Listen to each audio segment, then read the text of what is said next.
Mau dibacakan? Mohon izin nanti saya bacakan. Ya, silakan. Nota pembelaan saya hari ini saya beri judul Surat dari Balik Jeruji. Jika Tuhan mengizinkan, saya ingin kembali memeluk putra-putri kami. Majelis Hakim yang mulia, para jaksa penuntut umum dan para penasihat hukum yang saya hormati, serta hadirin yang saya muliakan. Sekalipun dalam kejatuhan yang sangat dalam saat ini, saya tetap bersyukur Tuhan memberikan kekuatan luar biasa hingga saya mampu menghadapi semua ini dan sekarang bisa membacakan di depan majelis hakim yang mulia dan masyarakat yang menyaksikan persidangan ini. Membacakan sebuah surat, sebuah nota pembelaan pribadi saya.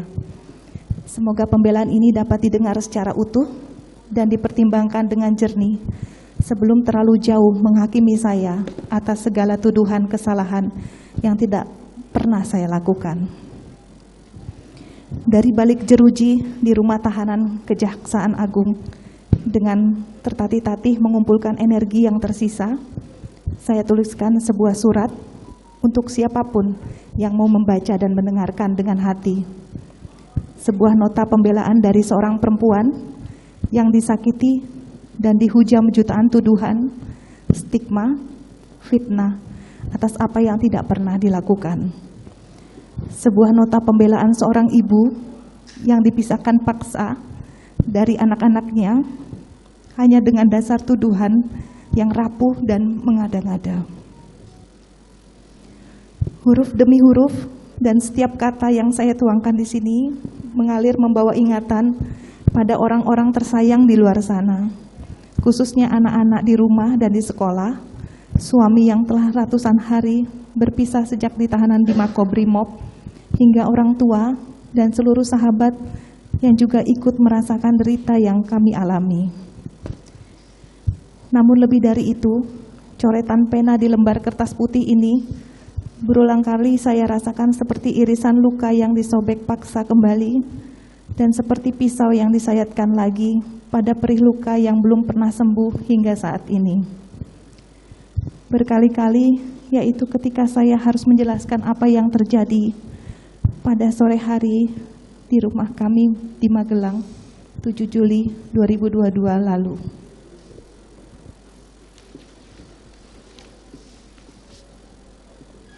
Saya mengalami kekerasan seksual dan dianiaya oleh orang yang selalu kami percayakan dengan sangat baik, yang kami anggap keluarga. Kejadian sangat pahit yang justru terjadi di hari pernikahan kami yang ke-22. Di sisi lain, jutaan hinaan, cemooh, bahkan penghakiman telah dihujamkan kepada saya. Bahkan dalam perjalanan setelah persidangan, saya melihat dari mobil tahanan banyak spanduk berisi makian dan paksaan agar majelis hakim menjatuhkan hukuman-hukuman yang menakutkan. Hukuman yang tidak sanggup saya bayangkan. Tidak sedikit pun pernah terpikirkan peristiwa memalukan ini terjadi merenggut paksa kebahagiaan kami. Seringkali saya merasa tidak sanggup menjalani kehidupan ini lagi. Namun saya bersyukur ingatan tentang pelukan, senyuman, bahkan air mata suami dan anak-anak menolong saya ketika dunia seolah tak lagi menyisakan sedikit pun harapan akan keadilan. Begitu juga bayangan tentang apa yang diajarkan almarhum ayah saya puluhan tahun lalu untuk tetap tegar menjalani kehidupan. Majelis hakim yang mulia, kalaulah saya boleh berharap, jika Tuhan mengizinkan, semoga saya bisa kembali memeluk putra-putri saya. Pelukan yang paling dalam, merasakan hangat tubuh mereka dalam kasih sayang seorang ibu. Yang mulia, apa yang saya sampaikan di surat ini bukanlah pembenaran ataupun sangkalan terhadap peristiwa yang saya alami. Sesuatu yang tidak pernah saya inginkan, sedikit pun tidak pernah. Sebuah kejadian yang akhirnya merenggut kebahagiaan keluarga, sekaligus kehormatan saya sebagai perempuan. Surat ini saya tulis sebagai penjelasan saya secara langsung di depan persidangan yang sangat terhormat ini, bahwa saya tidak pernah sekalipun memikirkan, apalagi merencanakan, ataupun bersama-sama berniat membunuh siapapun.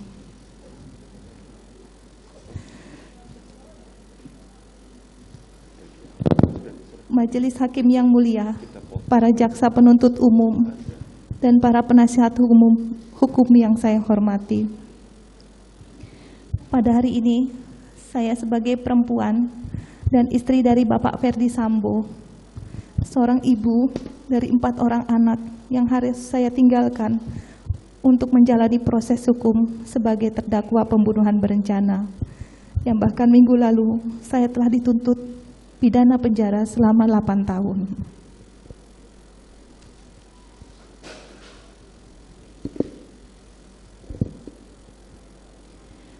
Di saat proses hukum yang berjalan mencari keadilan bagi korban, saya dihadapkan dengan tudingan serta fitnah oleh banyak pihak dari berbagai kalangan masyarakat, bahkan pejabat publik yang ikut beramai-ramai membantah dan mengucilkan saya sebagai korban kekerasan seksual.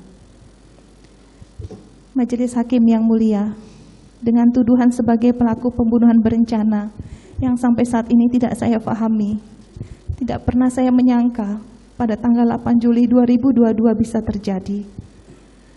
Konstruksi yang dibangun dengan menambah aspek perselingkuhan rasanya tidak pernah cukup untuk mendakwa saya sebagai pelaku pembunuhan berencana, namun juga menuding saya sebagai perempuan tidak bermoral. Untuk itu, pembelaan saya hari ini akan saya mulai dengan menceritakan secara singkat riwayat hidup saya. Majelis Hakim yang mulia, para jaksa penuntut umum, dan para penasihat hukum yang saya hormati. Saya dilahirkan dari rahim ibu seorang pendidik dan sosok ayah seorang tentara. Saya sangat terkesan bagaimana ibu saya yang seorang guru SMA mengajarkan ketulusan dan nilai-nilai kehidupan. Sementara dari ayah saya belajar tentang kedisiplinan dan ketegaran dari setiap tantangan hidup yang saya alami. Ayah saya purnawirawan dengan pangkat Brigadir Jenderal TNI Angkatan Darat. Terakhir beliau menjabat sebagai Direktur Seni Angkatan Darat, Mabes Angkatan Darat. Dan kecintaan beliau terhadap tanah air juga sangat kuat dalam ingatan kami anak-anaknya. Meskipun saya perempuan, kedua orang tua saya menuntut semua anak-anaknya memprioritaskan pendidikan. Saya menyelesaikan S1 di Fakultas Kedokteran Gigi Universitas Trisakti Jakarta. Selanjutnya, saya melanjutkan pendidikan di Pittsburgh, Pennsylvania, Amerika Serikat. Semangat dari orang tua telah mendorong saya untuk selalu berprestasi di antara peserta didik, termasuk ketika saya menempuh pendidikan di luar negeri. Saya mendapatkan penghargaan, menambah semangat dan rasa cinta terhadap dunia pendidikan. Saya banyak belajar dari kedua orang tua tentang nilai hidup, kesetiaan, ketegaran, serta mencurahkan perhatian penuh terhadap keluarga. Hingga saat ini, nilai hidup mereka adalah inspirasi sepanjang hidup yang tidak akan pernah saya lupakan. Apalagi hidup sebagai anak dalam keluarga tentara, kedisiplinan, ketegaran, dan kesabaran selalu menjadi landasan yang menguatkan saya dalam menjalani hidup ini.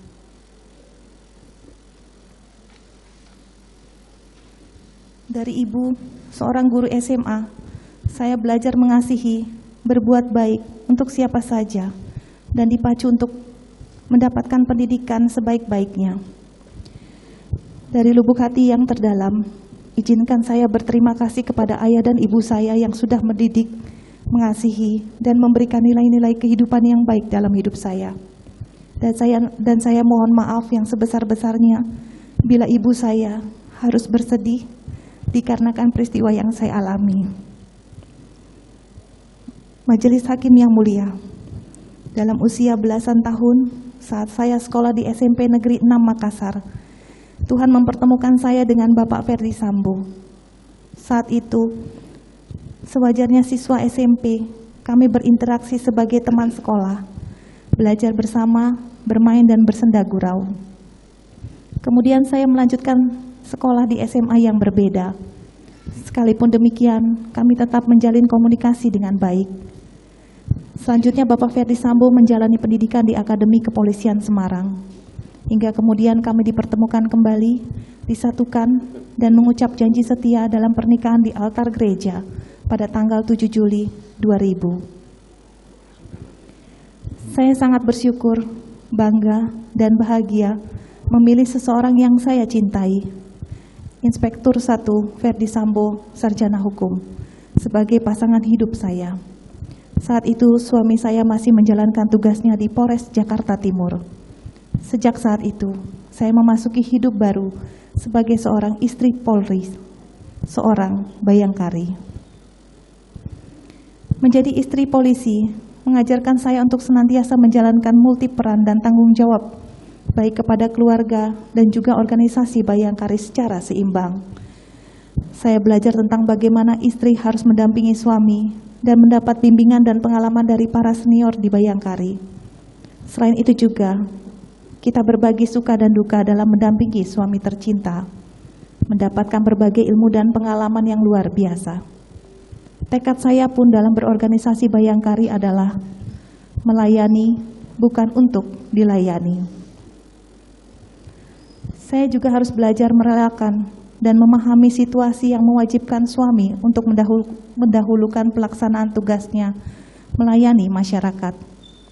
Bahkan dalam sebuah kondisi tertentu, suami saya pergi menjalankan tugas saat kami sedang membutuhkan dan merindukannya. Sebagai istri polisi, saya paham dan harus ikhlas merelakannya, karena kecintaan terhadap keluarga tumbuh bersama dan sama besarnya dengan kecintaannya terhadap institusi polisi. Sebagai seorang bayangkari, saya juga memahami pendidikan adalah hal yang utama. Dengan pendidikan dapat dibentuk karakter agar mampu bertahan di setiap keadaan.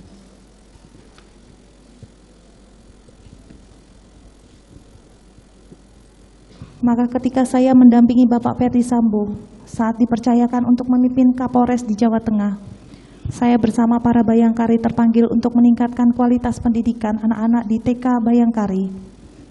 Semangat solidaritas sangat saya rasakan bersama para bayangkari. Dan bersama mereka, saya boleh merasakan beberapa pencapaian yang bermakna dalam hidup saya.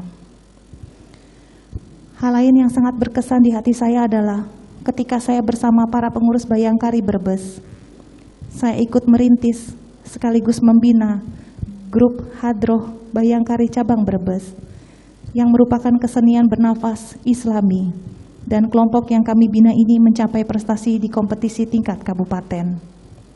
Sebagai seorang Kristiani, saya bersyukur boleh merasakan nilai toleransi yang sesungguhnya, dan lewat toleransi pula kita mampu menggali potensi terbaik setiap orang.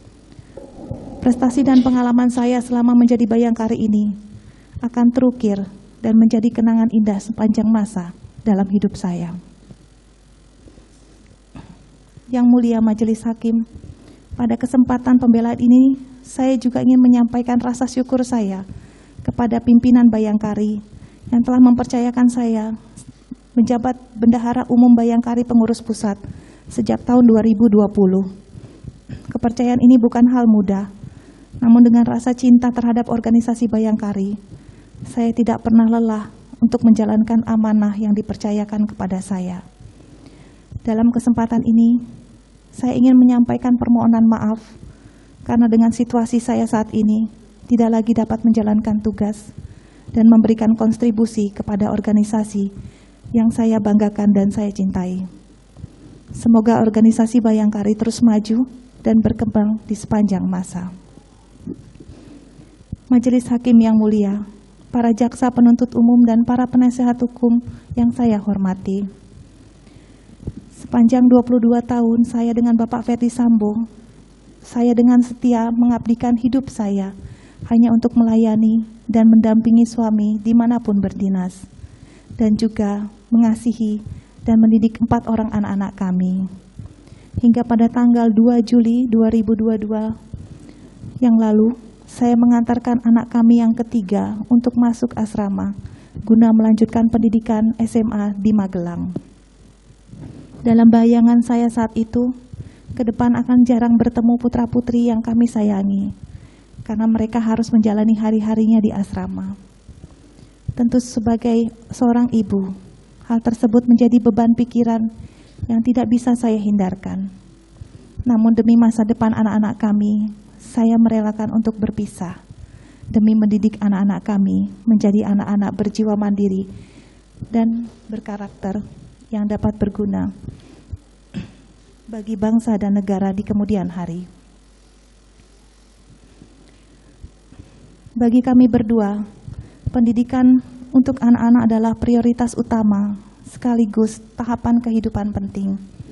Saya dan suami ingin secara langsung mengantarkan anak kedua dan ketiga kami memasuki hari pertama pendidikan tingkat SMA, tepatnya di tanggal 4 Juli dan 6 Juli 2022. Kami sangat bersedih, namun bangga dapat melepaskan anak kami untuk mengenyam pendidikan di tempat yang berkualitas demi masa depan anak-anak kami. Semoga Tuhan memberikan kesempatan anak-anak kami dapat tumbuh menjadi insan-insan yang berguna bagi nusa dan bangsa. Yang mulia Majelis Hakim, saya ingat pada pergantian hari tanggal 6 Juli ke 7 Juli 2022 lalu, saya dan suami sedang duduk bersama di ruang tamu. Kemudian para pekerja kami yang berada di Magelang datang memberikan kejutan dengan membawakan kue dan nasi tumpeng yang sudah dipersiapkan oleh suami saya untuk kejutan kepada saya di hari ulang tahun pernikahan kami yang ke-22. Kami berkumpul bersama dan berdoa, bersyukur pada Sang Maha Kuasa atas segala kebaikan yang diberikan. Kemudian saya menyuapi suami saya kue, dan setelah itu secara bergantian saya menyuapi nasi kuning kepada seluruh pekerja yang ada di Magelang sebagai ungkapan kebersamaan dan rasa syukur dalam sebuah keluarga. Saya gembira karena memang 7 Juli sesungguhnya adalah hari yang sangat saya nantikan tiap tahun, menjadi momen kebahagiaan dan pemersatu ikatan cinta kasih kami sekeluarga. Di mana 22 tahun yang lalu, saya dan suami saya, Bapak Ferdi Sambo, sebagai pelindung dan kepala rumah tangga, mengingat akan janji pernikahan yang diucapkan di altar gereja di Jakarta.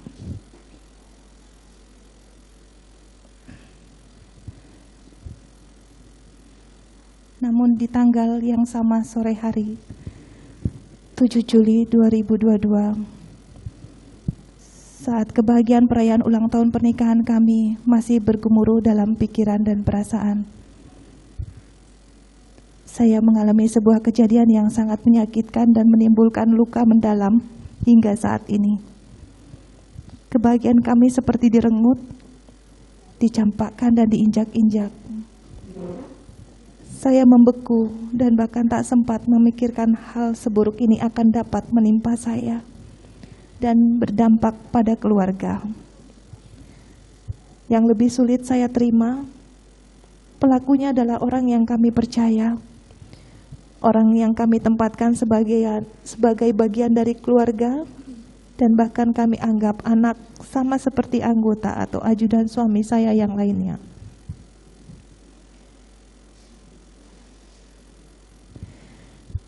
Saya tidak mengerti mengapa ini harus terjadi pada saya tepat di hari pernikahan kami yang ke-22.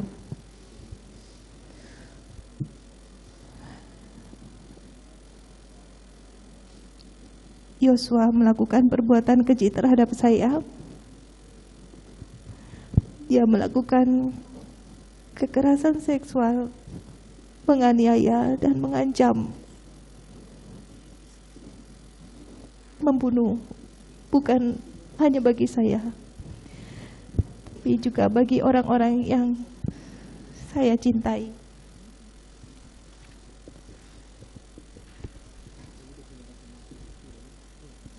Jika ada orang lain yang mengetahui apa yang ia lakukan,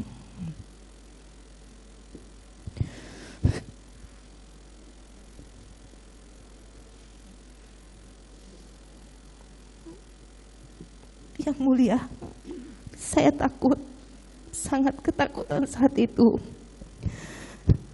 Atas peristiwa itu, saya mengalami trauma yang mendalam pada diri saya hingga saat ini, dan rasa malu yang berkepanjangan.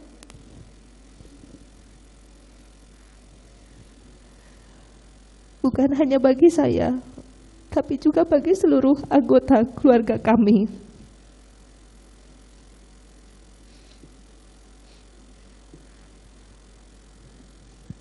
Dalam guncangan jiwa yang berusaha saya pendam dengan segala tenaga yang tersisa, saya memutuskan untuk segera kembali ke Jakarta pada hari Jumat 8 Juli 2022. Sepanjang perjalanan saya hanya menghabiskan waktu dengan beristirahat serta berusaha tetap menguatkan hati saya untuk memberanikan diri bercerita kepada orang yang paling saya percayai, yakni suami saya, Bapak Ferdi Sambo. Sebagai seorang istri, kepada siapa lagi saya harus menceritakan kepedihan ini kalau tidak pada suami, orang yang paling saya cintai dan pelindung bagi kami sekeluarga.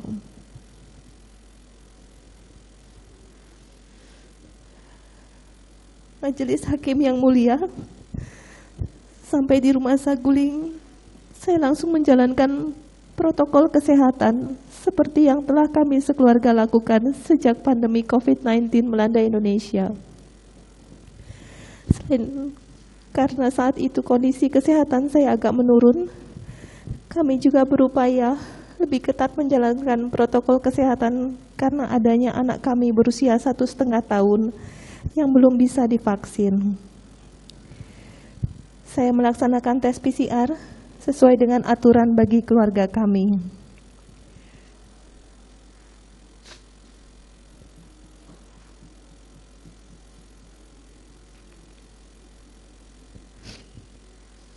Setelah selesai tes PCR, saya makan di ruang makan lantai 2 karena sepanjang perjalanan dari Magelang ke Jakarta, saya tidak berhenti untuk singgah makan. Kemudian saya naik ke lantai 3 dan bertemu dengan suami saya. Dengan segala ketakutan yang masih menggelayut, saya menceritakan peristiwa pahit yang terjadi di tanggal 7 Juli 2022. Dengan semua sisa keberanian, saya sampaikan secara jujur apa yang dilakukan Yosua secara langsung hanya kepada suami saya. Saya hancur dan malu sekali saat harus menceritakan kejadian kelam tersebut. Tidak bisa dijelaskan bagaimana dinginnya suasana saat itu. Saya memandang ke suami, matanya kosong, tubuhnya bergetar, dan tarikan nafasnya menjadi sangat berat. Kami berdua tak kuasa menahan tangis. Apa yang terjadi ini terlalu berat bagi kami. Yang mulia, dengan semua sisa tenaga yang masih saya miliki, saya berusaha mengubur rasa malu dan harga diri yang hancur ketika memutuskan bercerita jujur kejadian yang menimpa saya, walaupun dengan resiko ketakutan dalam hati, apakah suami saya akan menerima dan mencintai saya seperti dulu lagi. Dengan perasaan masih kalut, saya berjalan ke kamar meninggalkan suami yang masih duduk di ruangan tadi. Dalam kamar saya tidak tahu harus berbuat apa, hingga saya pamit pada suami dan meninggalkan Rumah Saguling untuk isolasi mandiri.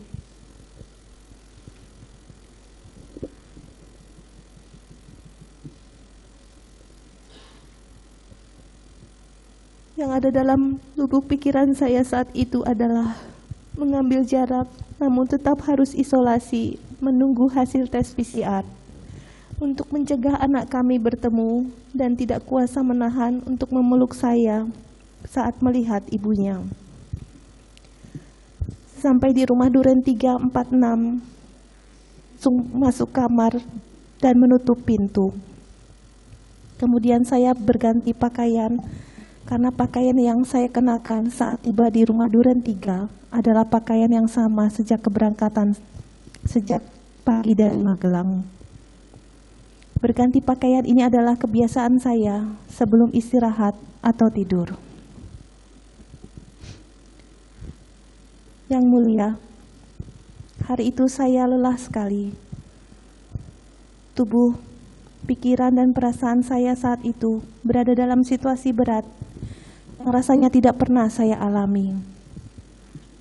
Apalagi di sela istirahat, tanpa jelas apa yang terjadi, saya mendengar beberapa letusan keras di rumah tempat saya beristirahat. Dalam kondisi masih sangat lelah dan tertekan, saya menutup telinga dan kaget luar biasa sambil bertanya dalam hati, apa yang terjadi di luar sana? Tak lama berselang, dalam keadaan masih kebingungan dan cemas, suami membuka pintu dengan terburu-buru, masuk kamar, kemudian langsung mendekap kepala saya di dadanya dan menuntun saya keluar kamar sampai garasi. Dalam kondisi yang takut sekaligus bingung, saat itu saya tidak bisa melihat situasi dan kondisi di dalam rumah. Lalu saya diantarkan Dek Riki untuk kembali ke Saguling atas perintah suami saya. Yang mulia, pada tanggal 9 Juli 2022, pagi hari suami saya menjelaskan bahwa Richard telah menembak Yosua hingga meninggal dunia. Saya pun sangat kaget mendengar kabar tersebut. Suami menyampaikan sudah melaporkan kepada Bapak Kapolri peristiwa tembak-menembak antara Yosua dan Dek Richard yang disebabkan karena Yosua melakukan pelecehan terhadap saya. Waktu dijelaskan hal tersebut, saya marah kepada suami saya karena saya dibawa-bawa dalam peristiwa tersebut. Saya hanya bisa menangis.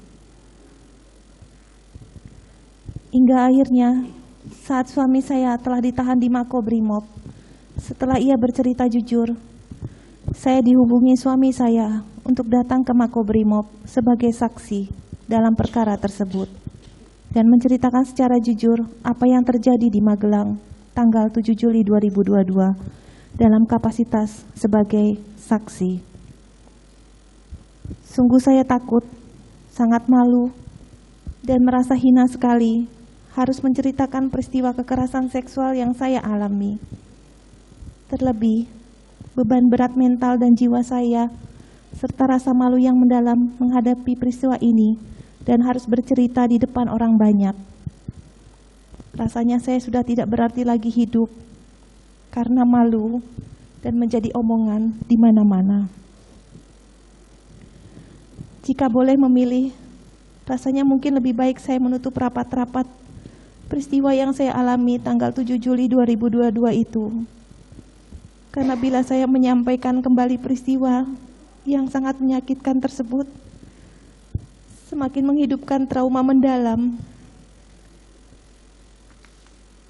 dan malu dalam diri saya.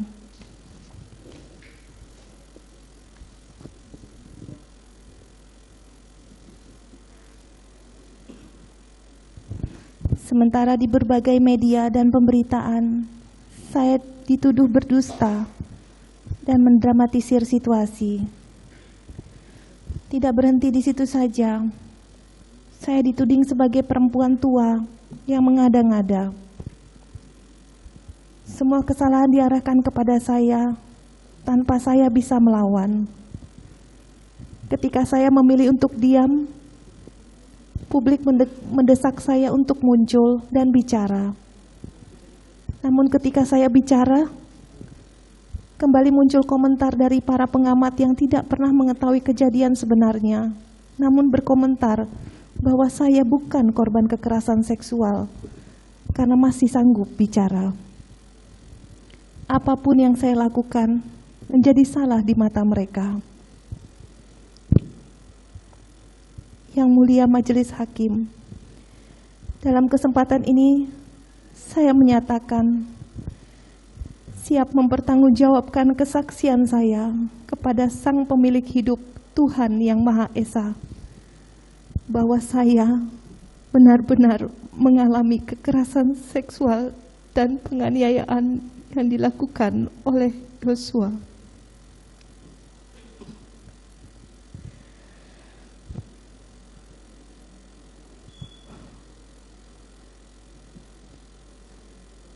Majelis Hakim yang mulia, para jaksa penuntut umum, dan para penasihat hukum yang saya hormati, atas penjelasan para saksi, kronologis rangkaian peristiwa, dan fakta-fakta persidangan, izinkan saya menegaskan bahwa saya adalah korban kekerasan seksual, pengancaman, dan penganiayaan yang dilakukan oleh almarhum Yosua. Saya sepenuhnya tidak pernah sedikit pun menginginkan, menghendaki, merencanakan, ataupun melakukan perbuatan bersama-sama untuk menghilangkan nyawa Yosua. Saya tidak pernah mengajak, apalagi menggiring Yosua dari rumah Saguling ke rumah Duren 346. Saya hanya meminta tolong kepada Dek Riki untuk mengantarkan saya isolasi ke Duren 3, tidak kepada yang lainnya. Saya sepenuhnya tidak mengetahui suami saya akan datang ke Duren 346, lokasi di mana saya sedang beristirahat, melakukan isolasi dan menunggu hasil tes PCR. Saya sepenuhnya tidak mengetahui terjadinya peristiwa penembakan tersebut karena saya sedang istirahat di dalam kamar dengan pintu tertutup. Saya menolak keras dianggap berganti pakaian piyama sebagai bagian dari skenario. Saya berganti pakaian piyama model kemeja dan celana pendek yang masih sopan, dan sama sekali tidak menggunakan pakaian seksi sebagaimana disebutkan jaksa penuntut umum dalam tuntutan.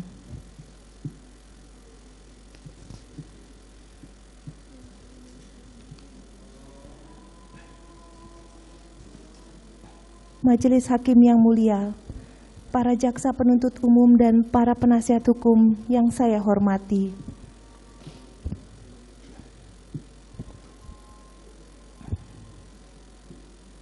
izinkan saya dalam kesempatan ini mencurahkan isi hati saya kepada Yang Mulia Majelis Hakim, karena Yang Mulia adalah wakil Tuhan di dunia yang diharapkan bisa memberikan keadilan yang seadil-adilnya.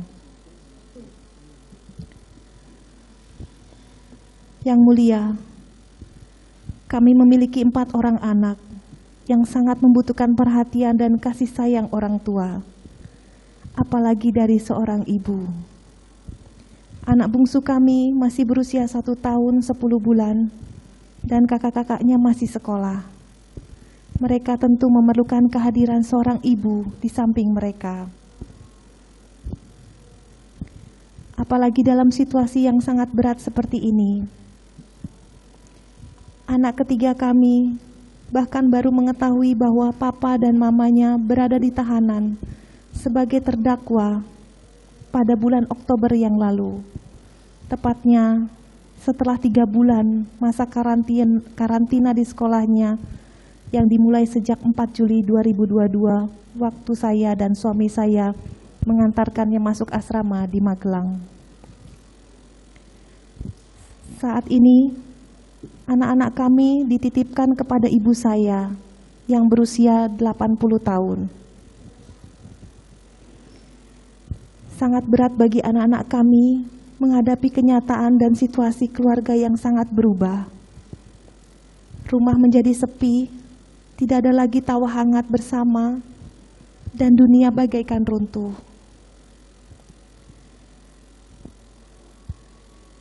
Yang Mulia, izinkan saya memperbaiki keadaan ini. Saya ingin menjadi seorang ibu yang bertanggung jawab bagi kehidupan anak-anak kami.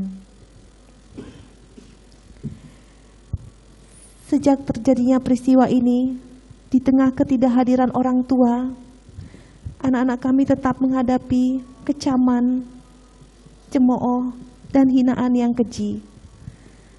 Padahal tidak seharusnya mereka mengalami hal yang sangat pahit dan melukai masa tumbuh dan kembang mereka sebagai pribadi yang berharga.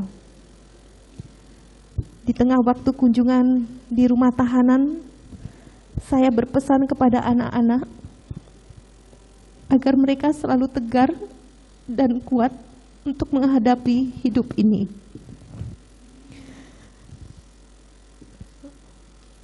Saya berharap saya dapat segera kembali mendampingi anak-anak saya untuk menguatkan jiwa kami sekeluarga menghadapi peristiwa ini. Apalagi berita-berita di media ataupun publikasi media sosial hampir selalu menyudutkan kami sebagai orang tua. Banyak publikasi yang seperti tidak peduli apakah yang disampaikan benar atau tidak, dan tanpa memikirkan beban mental yang terjadi pada anak-anak kami akibat publikasi tersebut. Saya memohon kepada Yang Mulia untuk berbelas kasih kepada saya dan anak-anak kami yang selama berbulan-bulan menghadapi berita-berita yang kurang baik terhadap kedua orang tuanya. Dan anak-anak kami tidak tahu harus bersandar di mana karena kedua orang tuanya tidak bisa mendampingi dan menguatkan di rumah.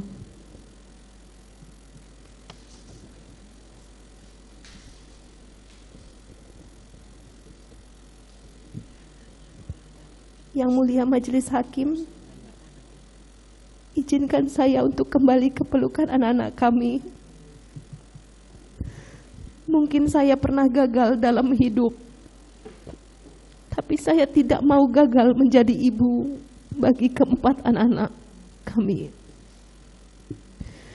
Izinkanlah saya diberikan kesempatan untuk bertanggung jawab terhadap kehidupan masa depan anak-anak saya.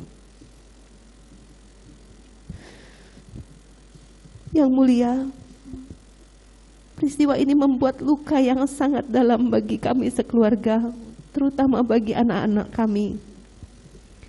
Karena kami selama ini hidup bahagia, harmonis dan saling mengasihi.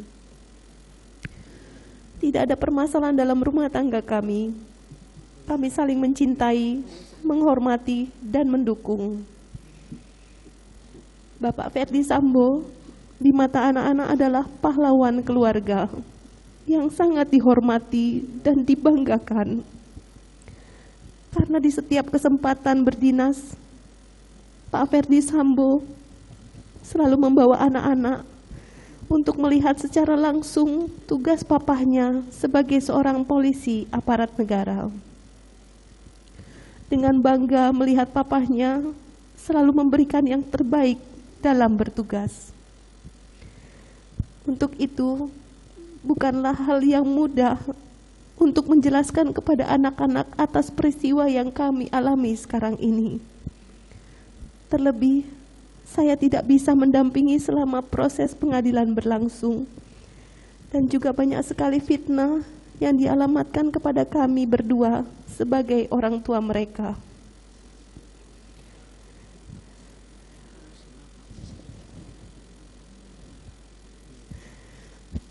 Yang Mulia Majelis Hakim,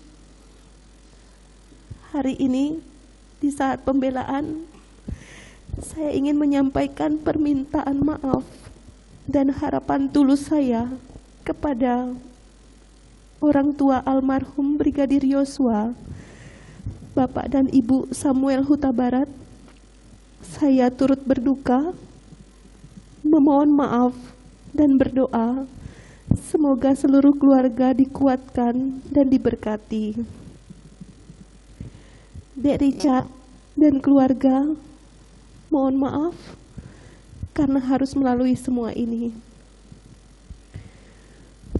Dek Riki dan Om Kuat beserta keluarga, saya mohon maaf dan saya mendoakan semoga Tuhan memberikan kekuatan untuk keluarga Dek Riki dan Om Kuat.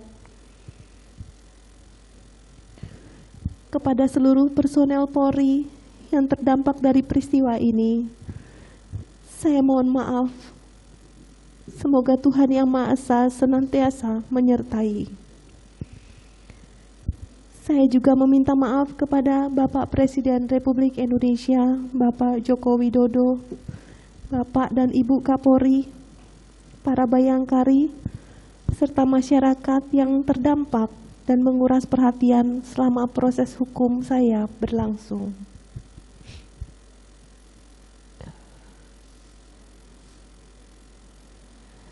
Terkhusus untuk anak-anakku sayang,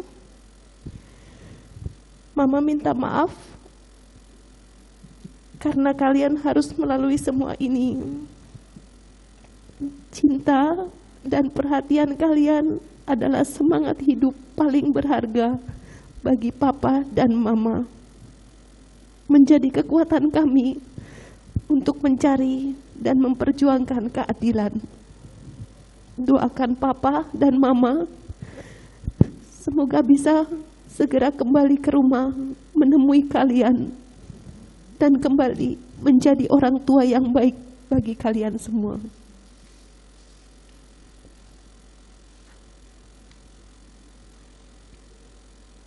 Dari balik jeruji tahanan, Mama terus mendoakan dan memohon pada Tuhan agar tidak pernah lagi meninggalkan kalian di waktu terbaik kalian. Doa dan kasih sayang Mama selalu menyertai langkah anak-anakku tersayang. Sabar dan maafkanlah bila ada yang mencela kalian semua. Ada tangan Tuhan yang akan selalu mengasihi dan menyertai kalian di setiap waktu.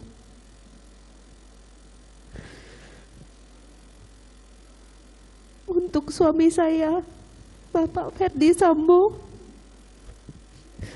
maafkan saya sebagai pendamping hidup selama ini masih jauh dari sempurna. Tidak ada kata yang bisa menggambarkan bahwa betapa bangga dan bahagianya saya mempunyai pasangan hidup yang sangat berjiwa besar, tegar, dan sabar dalam hidup. Doa terbaik selalu mengiringi langkah Papa sepanjang masa. Tuhan, mampukan saya menjalankan semua ini, dan kiranya keadilan-Mu saja yang hadir di situasi yang sangat sulit ini.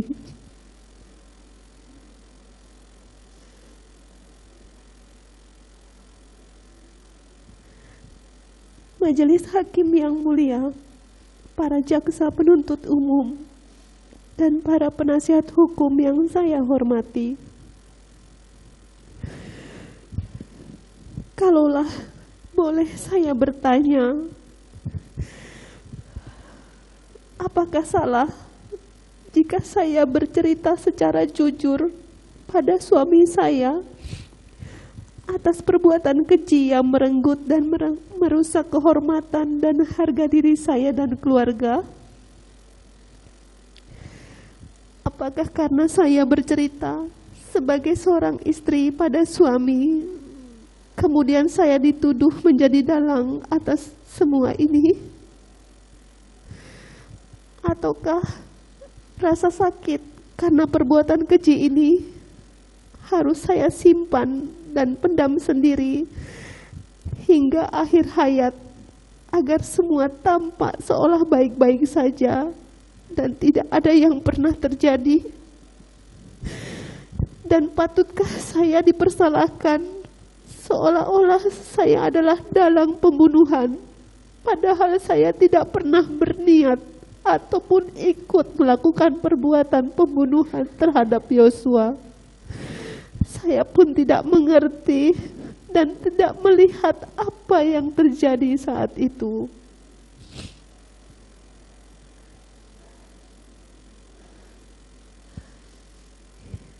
Yang mulia, Kalaulah para pencaci dan penghasut di luar sana mengetahui rasanya menjadi perempuan yang mengalami kekerasan seksual dan beratnya harus menceritakan kembali secara jujur kejadian yang terjadi pada suami. Kalaulah mereka bisa merasakan situasi ketika di satu sisi adalah korban, namun di sisi lain dituduh sebagai otak pembunuhan. Semoga harapan saya masih didengar.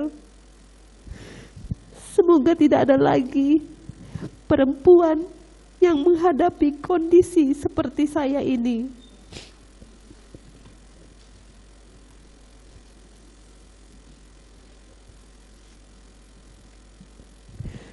Yang mulia, izinkan saya mengetuk pintu hati yang mulia majelis hakim.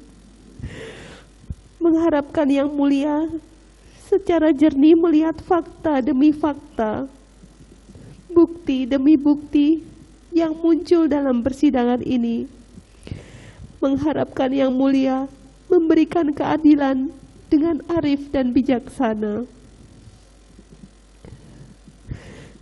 Yang mulia, sungguh saya ingin menjaga dan melindungi anak-anak kami, mendampingi mereka dan kembali memeluk mereka, serta menebus segala kegagalan saya sebagai seorang ibu. Saya berharap saya dapat kembali bersama anak-anak saya untuk menguatkan jiwa anak-anak kami menghadapi peristiwa ini.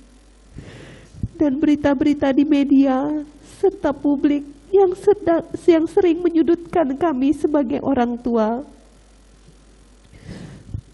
Saya memohon kepada Yang Mulia untuk berbelas kasih kepada saya, untuk anak-anak saya yang selama berbulan-bulan menghadapi berita-berita yang kurang baik terhadap kedua orang tuanya.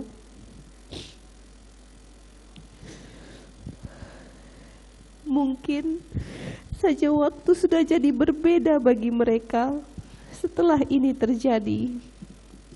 Berbulan-bulan kami terpisah jauh dari putra-putri kami tersayang.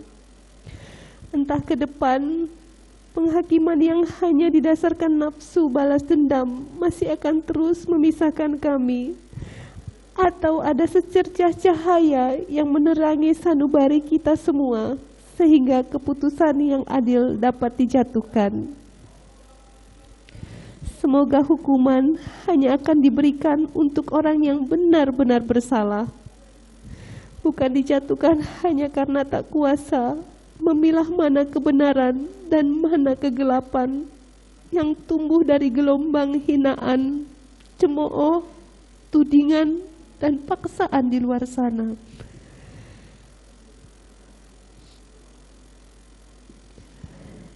Yang Mulia, semua yang terjadi sejak sore 7 Juli 2022 hingga detik ini adalah sesuatu yang berat bagi saya dan tidak pernah saya bayangkan akan terjadi dalam hidup saya.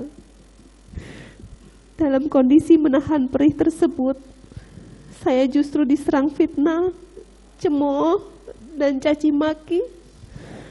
Bahkan saya difitnah di luar akal sehat yang tidak berperi kemanusiaan, di mana saya diberitakan berselingkuh bukan hanya dengan Yosua, tapi juga dengan Kuat Ma'ruf. Sebuah fitnah yang betul-betul keji, tanpa memikirkan dampak bagi anak-anak saya. Hingga saat ini, saya tidak pernah membalaskan keburukan apapun yang ditimpakan kepada saya. Saya hanya mendoakan dan memaafkan semua orang yang berniat tidak baik terhadap saya dan keluarga. Saya pun ikhlas sekalipun diperlakukan secara tidak adil seperti ini.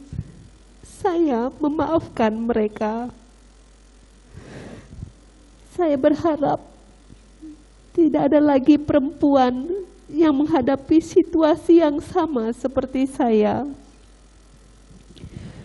Di satu sisi menjadi korban, namun di sisi lain juga dituduhkan berbohong, bahkan berselingkuh. Jangan ada lagi perempuan yang menjadi korban ganda hanya karena rusaknya cara berpikir akibat hoax dan informasi-informasi tidak benar yang berkembang.